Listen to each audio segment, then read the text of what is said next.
Hello, I'm Myron Hosey, and welcome to this AHECU program on communications. No matter where you work or what role you have, communication is a vital part of what you do. How well you deliver a message, the words you choose, and the way you listen determine much of the success you have in accomplishing small tasks or important goals. Communication is important because it conveys information, whether basic or critical. It conveys emotions, feelings, attitudes. Communication sparks or squelches motivation, and it influences employees or co-workers to spend their discretionary effort in an appropriate manner. One of the best quotes I've heard about communications is that it's a product of what is said and what is experienced. It's not just what we hear or what we say. All of us communicate in a variety of ways. From an objectives standpoint, this video program on communications is intended to help you verbalize the components of the basic model of face-to-face communication. Identify the key elements of body language and tone of voice. Discuss good listening skills and habits. And identify how words contribute to better communications. To understand the basics of communications between or among people, let's look at a model for how it happens. So you have two people. You have a sender, and then you have a receiver. Now, in most normal conversations, these people are going to be both sender and receiver at different times, depending on the type of the conversation. But for this, we'll call one a sender and one a receiver. Now, the sender is going to send a message to the receiver. As the sender does that, they do what's called encoding. The sender will encode the message. So that's basically the words the sender chooses, the way the sender speaks those words, and then the way the sender delivers it in terms of physical action, body language, that sort of thing. The receiver then decodes the message. That's how they process the words, hear the words, what they see the sender doing in delivering those words. And then, of course, it goes back the other way. The receiver can send a message to the sender. There's the encode and the decode part as well. Now, if you look at it just like this, the communication process looks pretty simple, but it's a lot more complicated than that, as we all know. First, you have the sender's reality. And in that box, so to speak, around the sender, are all the things that the sender may be dealing with at the point in time this communication takes place. That might include how the sender feels at that moment in time, what kind of day the person's been having. Maybe it's been a rough start to the morning and they forgot they had to get gas on the way in and it made the person late or that sort of thing. And maybe they had a difficult encounter with someone else right before this one. Or maybe they just don't really like the person they're talking to for some reason. So all those things are part of the sender's reality and can impact how the sender encodes the message that he or she is sending. Now, the receiver has a reality as well. The receiver's got all these things going on. Perhaps this person has a headache, and this person had a difficult encounter right before this, or maybe they just have no real interest in the subject matter that's at hand in this particular conversation. So all of that impacts not only how the receiver may send messages, but how they decode the message coming from the sender. And then you have all around both of these people what we call the communication environment. And that's just the area in which the conversation is taking place and all the things that may be happening around them. The noises of a nursing unit or an office, phones ringing, noises from computers, people walking by, maybe mentioning something to them or handing something to them. All those things that can be distractions in their communication environment. So if we look at it from that perspective, the communication encounter becomes much more complex, and there's a lot more involved and a lot more that we need to think about as we try to have successful communications. Now, basically, there are three main components of communication. There's the words that we use, there's the way we say those words, which is known as tone of voice or verbal communications, and there's the physical way we deliver a message, called body language or nonverbal communications.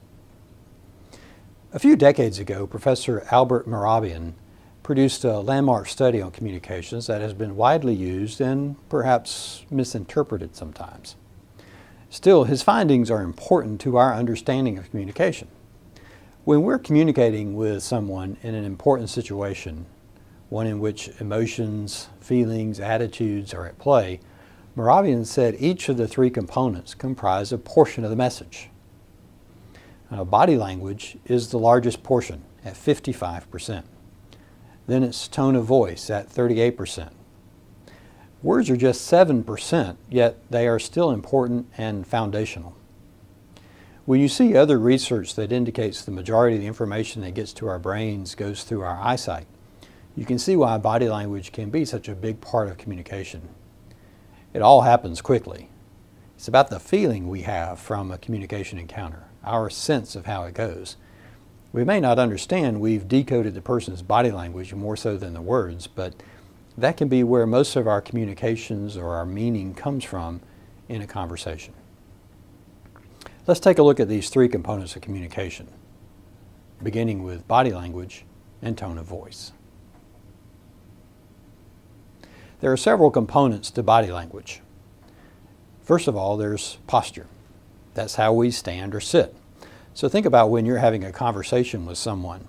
If you're standing up, how are you standing? Are you leaning against something? Are you trying to make the situation more casual by doing that? Do you have your arms crossed or your hands on your hip? And what does that project? When you're sitting down, if you're behind your desk, are you sort of leaning back in the chair, almost hiding behind your computer? Or are you sitting forward in the chair, showing that you have that interest? Maybe even right on the edge of the seat so that you can be focused. Our posture does give away a lot. And so people are looking at that, they're processing that. Even without realizing it, they're seeing what our posture is telling them, and it could be something different from the words. Then there are gestures that we make with our hands, and we all do it. It's kind of a common natural thing. It helps a lot of us speak more easily and casually. And we need to understand that there are three types of gestures that we make. One type, technical gestures. Those are gestures that we may make in our job. They're related to the work that we do. Perhaps not a lot of them in healthcare, but other jobs do have those, such as a floor manager or technical director at a TV station for the newscast. Those types of things where they're making hand signals to let others know what to do. Then there are societal gestures. These are the ones in our society that have just sort of become standard, like the thumbs up for a good job, or the OK sign, or the peace symbol, or whatever it might be. These are things that everyone seems to know in a particular society. And it's interesting to note that in different societies around the world, some of these same hand gestures have different meanings. And it's something that we need to keep in mind from that standpoint. And then the third one is one that I think is most important in terms of our interpersonal communications with others, and that's the instinctive gesture. These are the ones we've developed ourselves out of habit, and they've become so habitual that we may not realize we're doing them. One of the best examples is just the finger wag, or when we're pointing a finger at someone and all we're doing is making a point, but the person on the other side may perceive that a different way. They may feel like they're being lectured or scolded. And there are other things that we do with our hands that we may not realize, and we might need to get others to help us to see, what types of things might I do with my hands in certain situations that I don't realize that I'm doing. So be very mindful about your gestures and how you need to change perhaps some of the habits you've developed from an instinctive standpoint. The face and the eyes. There's something like 43 distinct muscular movements creating thousands of expressions. What's interesting, though, is research has shown that no matter where you're from, country or culture, we all make the same expressions to indicate joy, sadness, anger, surprise, whatever it might be. The way that we raise an eyebrow at a particular moment, or a smile that we make, or some movement with our lips that we don't realize we're doing, sort of like the gestures. Some of our facial expressions may become habitual in certain situations, and we don't realize that. But people see that as they're talking with us, as they're listening to us, and they're processing that as part of the communication. Then there's proximity. how close we're standing to the person we're talking with. Now, if I'm across the room from you and I tell you, I don't think you should go to the meeting, you're going to take that one way. But if I walk right up to you within a foot of you and then say, I don't think you should go to that meeting, you're going to take that a different way. You might even step back or flinch a little bit when I do that. Proximity, how close we get to someone, and we get within someone's space, that changes the dynamics of the communication for them. Finally, appearance.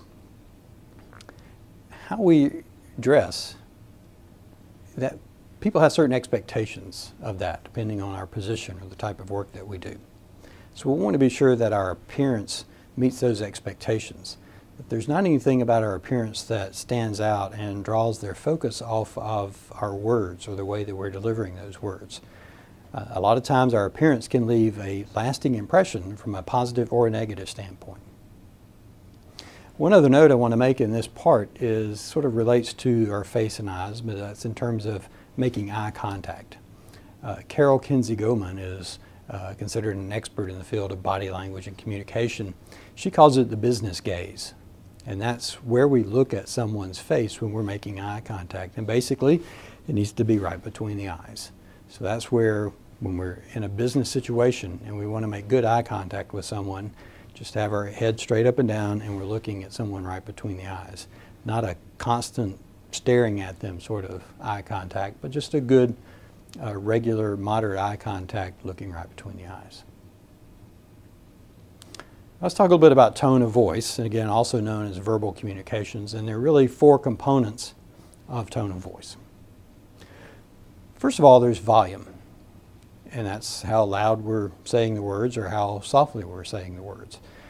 And all of these components really have to do with emphasis, how we emphasize certain things that we're saying, a particular word or a sentence or a phrase. So with volume, if we speak louder at certain points, trying to help people understand or emphasize a particular point, that can set it apart from others. Or maybe we go the opposite way and we just talk a little bit softer from where we were talking before, and that helps people recognize there's a change there. There's something that we need to make or pay attention to. Another component is pace, and that's just the speed that we're saying the words, how fast or how slow. Sometimes pace is a good indicator of knowing whether somebody's excited or anxious. Many of us tend to get faster in the way that we say words when we're anxious about something or nervous or excited. But pace can be another way to emphasize. So I might have a good run going with the pace as I'm talking to you, and then I get to the really critical statement that I want to make, and I'm going to slow down. I'm going to emphasize each particular word in that sentence, and that's going to help emphasize what I'm saying. Pitch is where we have that change in inflection, that higher tone or lower tone to our voice in particular moments. Again, that's sort of like gestures or facial expressions. Sometimes we develop a habit in our speech where we have those little moments where our voice goes up at the end of a sentence and we don't realize that. And so again, it's good to ask coworkers or friends, you know, is there something that changes in my voice when I'm excited about something, or when something makes me angry, or I'm trying to say something the right way, but I'm not able to hold back my emotions or my feelings. That can come through in our pitch. And then punch is just, that just means how we emphasize a particular word, giving more projection to our voice as we say a word or maybe a phrase. A good way to learn about these elements is to listen to a favorite speaker. And as you listen to that person, whether it's on video or you're in the room, just close your eyes for a few minutes, or maybe step out to the next room and listen without watching them. Pay attention to the words they're saying and how they're saying them. Or maybe with TV news anchors, go in the next room and just listen to the news. Focus on how they say the words, and you'll hear the changes in their pace or their pitch or their volume between maybe a story on a crime that happened in the community and then a story about a nice event or a fundraiser or something of that nature. You'll notice how they change some of those elements of tone of voice to fit the particular story that they're telling. Now, this particular sentence that you see is an example of how using the elements of tone of voice to emphasize different words can create different meanings. If I emphasize he, then maybe I'm meaning someone else. Or if I emphasize stole, then maybe I mean he didn't steal it. Or if I emphasize cow, then maybe that means you didn't steal a cow. Or if I emphasize yesterday, then that might lead you to believe that I'm emphasizing or saying another time that the person stole it. So just understand that as we say words, we can change meanings by what we emphasize, using those elements of tone of voice. A poem entitled "The Tone of Voice" by an unknown author begins, "It's not so much what you say as the manner in which you say it. It's not so much the language you use as the tone in which you convey it." So often the way we speak the words we choose has a profound impact on our communications. It connects to the way people perceive us. It affects how they respond to us. A report in the Journal of Surgery in 2002 indicated that a physician using a negative tone, harsh or impatient, could influence the patient toward a lawsuit. The study suggested that, quote, "the surgeon communicates a wealth of information by means of minimal cues that can have important consequences," end quote. This presents a lesson for all of us as we think about communication situations. Apply that notion of the sender's reality and know that without realizing it, we can communicate messages or meanings inappropriate to a situation when certain stressors cause our tone of voice to be negative in some way. As we put body language and tone of voice together, we need to understand that they can generate communication that's either positive or negative. And if we look at it as sort of a pyramid or a triangle, we can see that the positive side has one point and the negative could have two different ways. So on the positive side, it tends to be, from a facial expression standpoint, you're smiling or you at least have a neutral expression.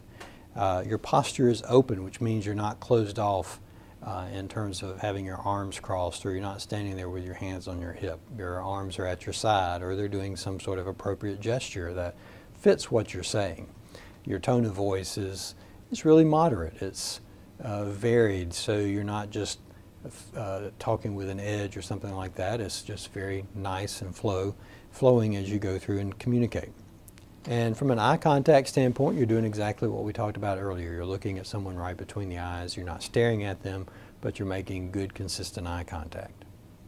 Now on the negative side, one of the ways it could be is the person could be in a submissive or defensive mode.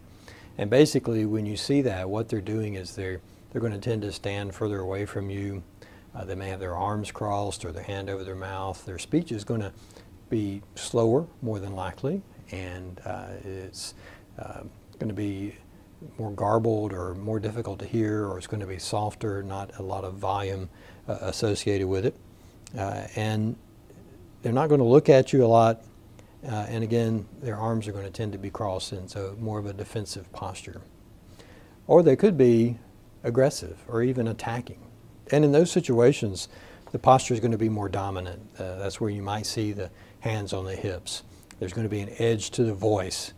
It might be faster, it might be louder, very likely. They're really going to be looking at you. The eye contact is going to be like a stare. And they're going to tend to probably be closer to you, get closer to your personal space, if not in that. And you're going to see the finger pointing and that sort of hand gesture that's a little more dominant and attacking. So those are all cues for you as you look at that and pay attention to what they're communicating through their body language. And you want to be mindful of your own. So as we go into situations and we have a moment to prepare for communication, we want it to be as positive as possible, even though the message we're having to communicate may be challenging or difficult or bad news in some way. How can my body language and my tone of voice make it more positive or more accessible, more approachable as we go into those situations? And you might want to try a technique called mirroring, which is simply to see what sort of body language the other person has, and is it something that you can match up with. Now, if they're on the negative side, on the aggressive or attacking side, you don't want to mirror that. And you probably don't want to mirror their submissive side either. But look for those things where they become more open and receptive, such if both of you are sitting down and the other person crosses his or her legs, then that may be something you can do as well. Or what are they doing with their hands at that moment? Do they have them together in some way, and can you mirror that? So when it's appropriate, use mirroring to make a subtle connection with the person as you're communicating with them. Before we get into discussing words, let's talk about listening. Listening is one of the most important parts of communication. Some may even say the most important. Depending on the communication you're having with someone and your role in it, listening could be what you primarily do. You may just listen most of the time to them, or they may be listening to you. But in most situations, there's some of both. So we want to be mindful that we're careful of understanding the critical importance of listening. There's an old adage that we have 2 ears and 1 mouth and we should behave accordingly, which simply means let's listen better. Let's pay more attention to people. And don't just hear the words someone's saying. Pay attention to the messages they may be sending through the other 2 components of communication, their body language and their tone of voice. For many of us, we've probably let our listening habits slip over time, or maybe we just haven't developed any good ones. We need to create and maintain some good listening habits. Well, what are some of those good listening habits? Concentration is a good start. Learn to focus on the speaker. Have good, appropriate eye contact. Sit or stand in a way that helps you focus, sort of on the edge of your seat, or that you're standing straight up and listening to them. This helps show that you're interested in the speaker and his or her issue. Additionally, this will help you guard against jumping to conclusions or letting any preconceived notions or ideas slip into your mind, and that could potentially jumble up what you hear. Make sure you're paying attention to the person's body language. Where are they standing? How are they standing? What gestures are they using? What facial expressions are they showing? And what does that tell you? Does it say something different from just the words they're saying?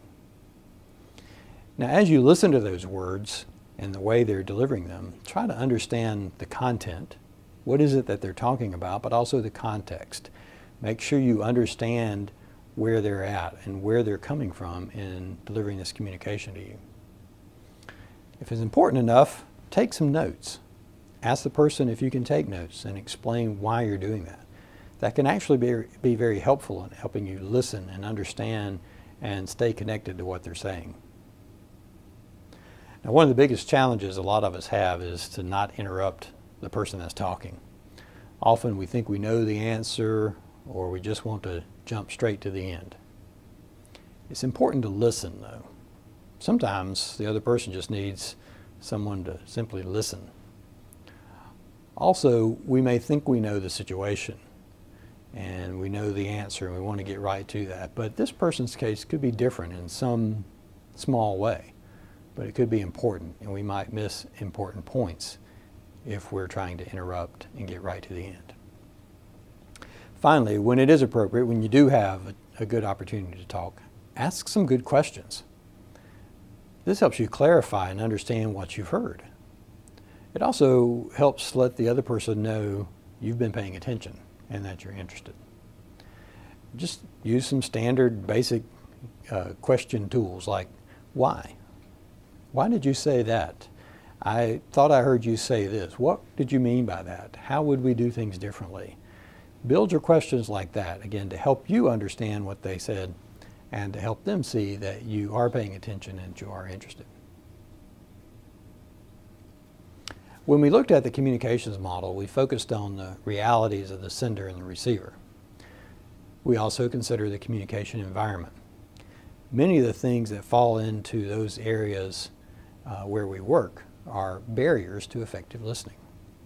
Some of those barriers are external, like the communication environment, the typical noises of our work areas, even in hospital units that strive for a quiet atmosphere. There's always someone walking by handing you something or saying something to you even when you're in another conversation. Phones, computers, alerts of various kinds, they can all be distractions. the temperature of the area you're in. Even the accent or language of the person with whom you're talking can be an external barrier. So you might have to change things up. It might be that you need to move your conversation to a quieter place with fewer distractions. We have internal barriers within us as well. That's the reality that we talked about in the sender and receiver. Maybe we're tired, or we're just not feeling well. Have you tried to listen and concentrate when you have a headache? You know what I'm talking about. Maybe we just had a bad day. Maybe we just don't have a good attitude about the other person or the subject matter. All of those things could be internal barriers. And we need to recognize that and see how we can change those things. Understand what our internal and external barriers are.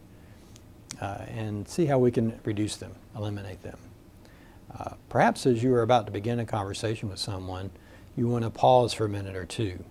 Reflect on what's been going on and what maybe is on your mind that could be an internal distraction, and see how you can get rid of that. Just sort of clear your mind for a moment or two before you go into the next encounter.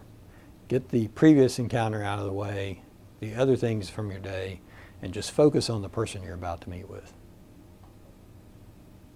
Now on to words. While our focus is on words for spoken communications, some of what we'll look at for this segment applies to written communication as well. While in Mehrabian's model, words are only 7% of the message, I think it's still important to choose the right words. I call them a foundational part of communication. As you choose your words, remember that the basic goal of communication to someone else is to be understood. You want them to see the same thing in their mind that you see in yours. Or maybe you want them to take a certain action in a certain way. You have to be clear. With all the communications people encounter these days, and with everything we have on our minds, brevity and clarity in communications are paramount. So, keep these points in mind as you choose words. Go for the active voice more than the passive. Action verbs are about action. The active voice works well when you're trying to be brief and clear. Doesn't mean you have to totally ignore the passive voice. You can still use that to create variety in what you're saying. Look for words that are direct and simple. Don't be harsh to people, but tell them what you're thinking or what they need to know. Make sure the words are descriptive, that they provide the image you need the other person to have so that they know what you're thinking, they know what you're saying, they know what you need them to do. You also want to aim for shorter communications.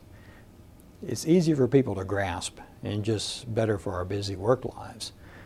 Thomas Jefferson said the most valuable of all talents is that of never using two words when one will do. Even that quote could have been shorter. So try to use just the words that you need to communicate the message you have in mind. You want to try to avoid these issues in your word choices. Umbrella words. These are words that different people could interpret different ways. If you tell 5 people that Jane drives a nice car, they'll each have a different interpretation of what kind of car. You're not specific enough, so be sure to choose words that are specific and clear. Redundancies. Like our gestures, we allow some habits to creep into our word choice, and we use 2 words that mean the same thing. A great example is reduce down. If something is reducing, it's going down. We have similar issues tagging together onto words like joined and merged and so on. So be careful about the word choices you make and only use the word you need to use. We waste a lot of words. That means using 4 or 5 words when 1 or maybe 2 will do the job. For example, be in possession of could just be have. We also want to be careful how we build the sentences we say or write. Sometimes what we create is so cluttered and shaky it just won't stand up to be understood. I encourage you to evaluate your own communication style. What works? What needs improvement? How can you make those improvements? Put together a plan to improve your communications. And as you try out a better way of communicating, give yourself time to firm up your use of it. Understand that sometimes when we hit our first crisis with a new habit, we might slip back into the old habits. So work at it. Be consistent. Give yourself time for those new habits to take hold. Communication is so important and so challenging. As someone once said, what's clear to you is clear to you. Find what works best for you and work hard at being the best communicator you can be.